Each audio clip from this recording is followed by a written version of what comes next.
Տեղի ունեցել Հայաստանի եւ Վրաստանի վարչապետեր Նիկոլ Փաշինյանի եւ Իրակլի Կոբախիձեի հեռախոսազրույցը Նիկոլ Փաշինյանն անդրադարձել է Հայաստանում այս տարվա հոկտեմբերին կայանալիք կենսաբազմազանության մասին կոնվենցիայի կողմերի 17-րդ համաժողովի անցկացմանը եւ Իրակլի Կոբախիձեին հրավիրել Հայաստան մասնակցելու COP17-ի շրջանակներում կայանալիք առաջնորդների գագաթնաժողովին։ Վրաստանի վարչապետը սիրով ընդունել է հրավերը։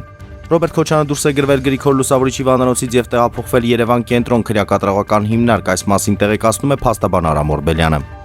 Ռուսաստանի Դաշնության արտաքին գործերի նախարարության խոսնակ Մարիա Զախարովան անդրադարձել է հայ-ռուսական հարաբերություններին։ Երևանի գործողությունները հակասում են Մոսկվայի հետ հարաբերությունները պահպանելու մասին նրա հայտարարություններին, ասել է նա։ Ըստ Զախարովայի Հայաստանում բռնաճնշումներ են իրականացվում Ռուսաստանի հետ ավելի համուր հարաբերություններ պաշտպանող քաղաքական գործիչների եւ ակտիվիստների նկատմամբ։